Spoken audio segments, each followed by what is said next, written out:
We are observing vow of Kartik Vrata. We are hearing Srimad Bhagavatam Gajendra Moksa. We are very fortunate to be able to hear this during Kartik. It is very auspicious, and you will get much more benefit if you hear this topic during Kartik.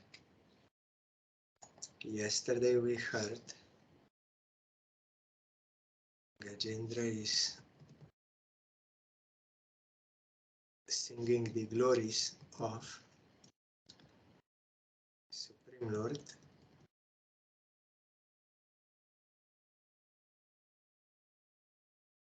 when in time all causes and effects in this world and all the devatas, means demigods, were destroyed. There was deep darkness, difficult to penetrate.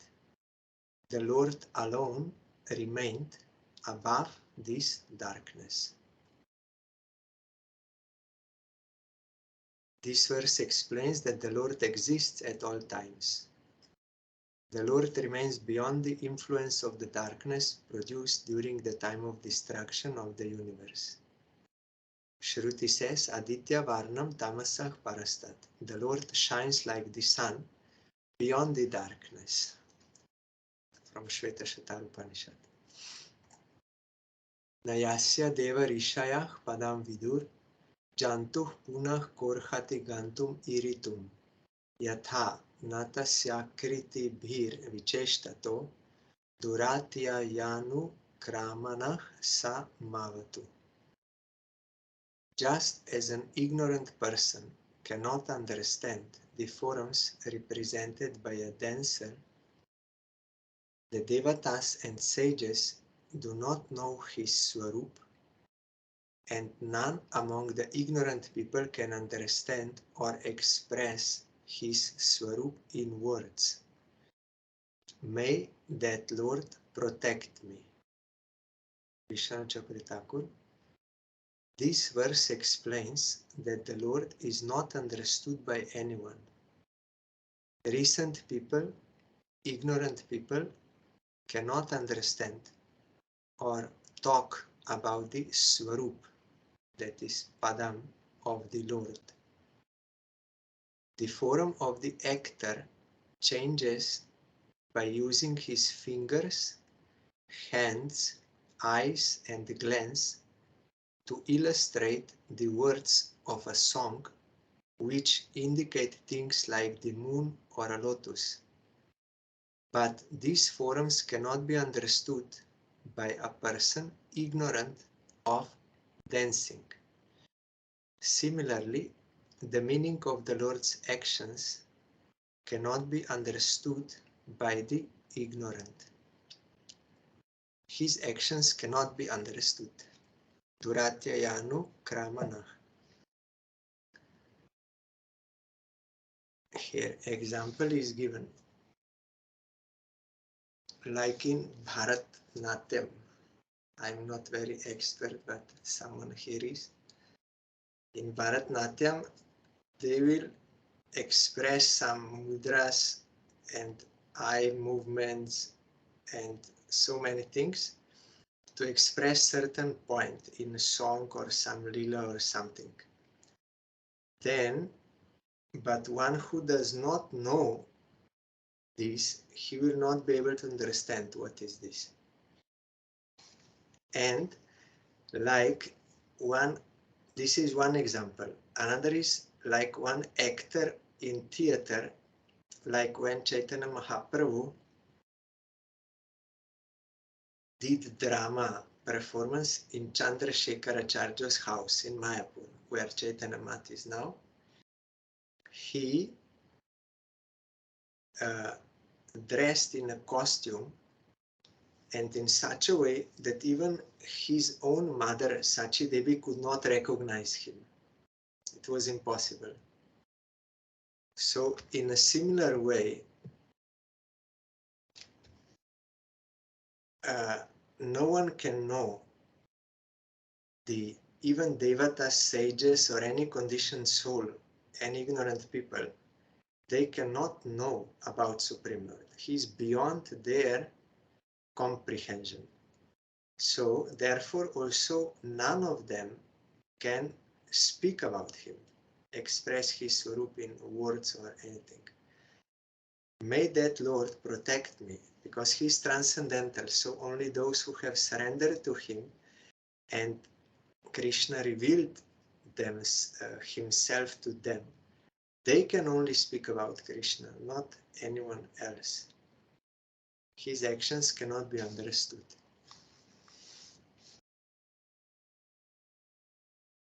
Didrikshavo yasya padam sumangalam vimukta sangha munayah susadava charanti aloka vratam avranam vane bhutatma bhutah suhridah sa megati.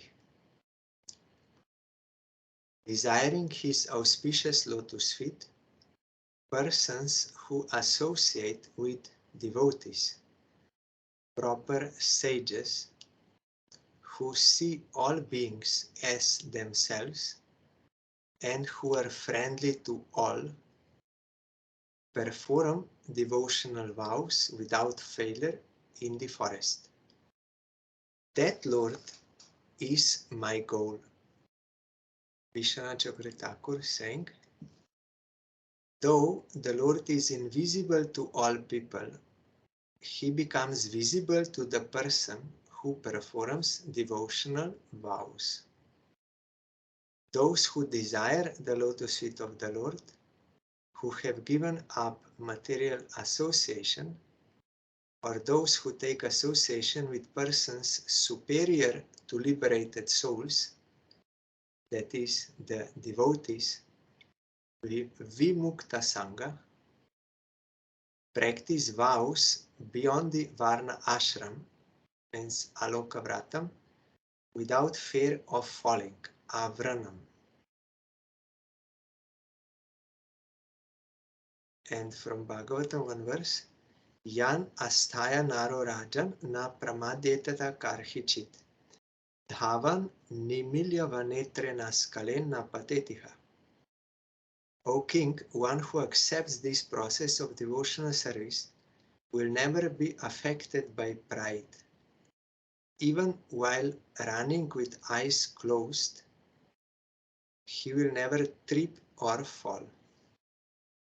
So, in previous verse, it is said no one can know him. So does that mean, like Srila Sridhar Maharaj used these words, unknown and unknowable? Our Gurudev also used sometimes unknown and unknowable.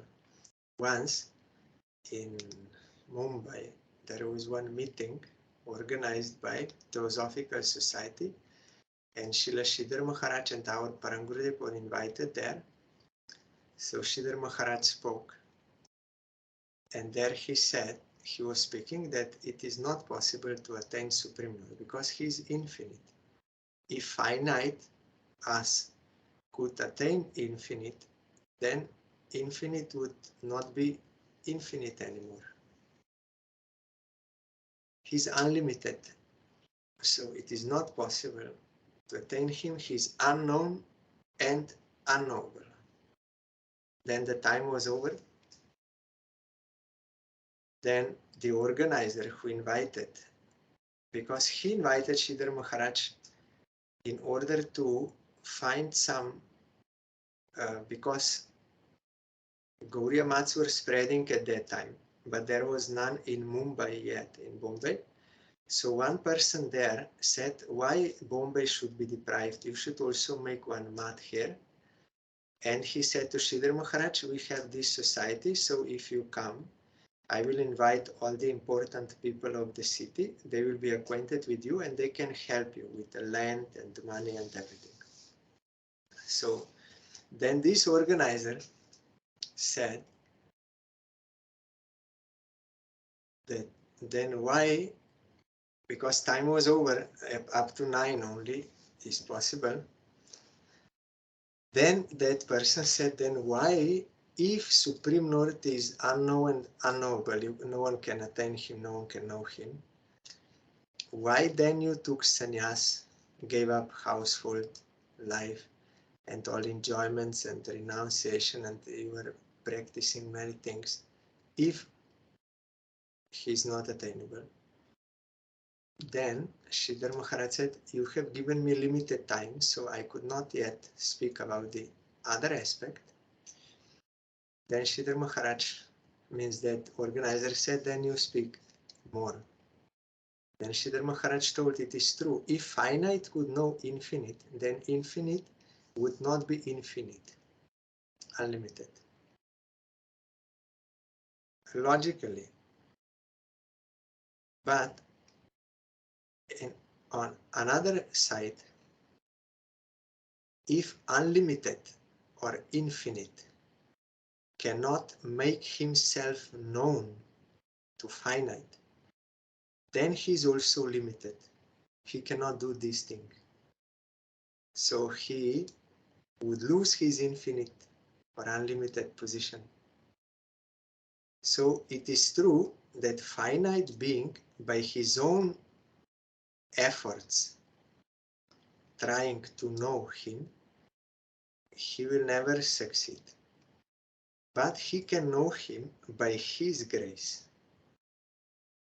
And to attain his grace, to attract his grace, or to receive his grace, one has to submit to him. That submission to his will is called devotion, to act according to his will. So to such a person, he will reveal himself and he can know him. So our Gurudev, when explaining these verses, he said, does that mean that in not? No, that does not mean. It means those cannot know him who are not surrendered. But these devotees here mentioned, he becomes visible to the person who performs devotional vows, the Vrata, like Kartik Vrata, like this. And how they have this desire to attain the Lord and gave up all association of non-devotees and took association of persons superior to liberated souls. Here, liberated souls means those who are who got impersonal liberation, like merging into Brahman or Paramatma, or merging into Biraja river, like Buddhists. But devotees, they are Vimukta Sangha. They are specially liberated, means beyond that liberation, they are engaged in the service of Krishna. We have to understand sometimes moksha or mukti means impersonal. Sometimes in Bhagavatam also one definition is mukti means when you are situated in your own swarup, in service to Krishna. That is actual liberation, because from those other liberations you will fall down unless you accept the service of Krishna.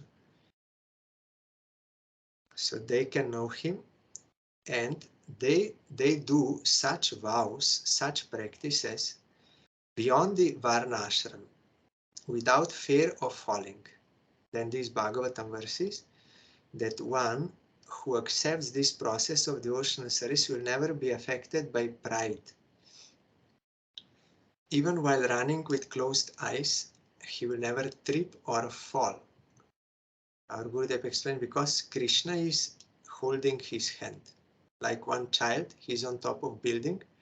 If he's alone, then he may not know and he may fall down from that building. But if father or mother is there and they're holding his hand, there is no chance. So those who have surrendered to Krishna, they're protected by him from falling into material existence. Those who are following Varna Ashram Dharma in that consciousness, not like devotees. Devotees, they also do Varna Ashram Dharma only for maintenance, but not with ego, I am Kshatriya, I am this. But those who are practicing Varna Ashram Dharma, they have this pride. I am Kshatriya, I am Vaishya or these world egos there, so they have to do these duties. But Chaitanya Mahaprabhu said there at the Ratha Yatra time, during Archan, we also have to say that verse, Naham Vipro, Na Chanarapatir, that verse, Kintu Prodyan Gopi Bhartu Padakamalayur Dasa Dasanu Dasa. This verse says, I am not Kshatriya, Mahaprabhu, I am not Kshatriya, Brahmana or Grihastha or Sannyasi, nothing of this world. I am the servant of the servant of the servant of one who maintains the gopis, that is Gopinath, Krishna. So we have to be free from all worldly egos totally and know that we belong to Krishna and his personal associates, servant. Then we are able to do devotion from that ego. Otherwise we are impure. This is Bhuta Shuddhi. In Archan, when you do deity worship, it is called Bhuta Shuddhi. Last time we heard there are some external impurities. You did not wash your hands or clean cloth like this, you cannot enter. And there is internal impurity also. Internal impurity means this, to misidentify yourself with this world, which there is one verse, I forgot, one of Bhagavatam Gurudev used to say, from and till Brahma, all and these whole worlds, 14 worlds, even up to Satyaloka, all are unholy, impure, unholy. So if you misidentify with anything of this world, then you are also unholy. You cannot serve the holiest Supreme Lord. You also have to become holy. You have to become of Him. You have to realize that you belong to Him. Then in that pure ego, that is Sarvopadivi Nirmuktam Tat Paratvena Nirmalam. Then you are actually pure, when you are situated in your natural position. That is pure. So that purity we have to engage in the service of Krishna. So those who are engaged in the service of Krishna, they are getting that higher bliss. They cannot be, they cannot have any pride of this world, and they can never fall into worldly existence. We see Ambarish Maharaj. He was the legal owner of the whole world. But because he was a pure devotee, he had that taste and knowledge of everything. So he had no pride. Totally no pride. Durvasa Rishi was acting in such a way to show to the whole world that devotee has no pride, even if he may have legally many things. But he's not proud of his wealth, position, beauty, or high birth, or anything.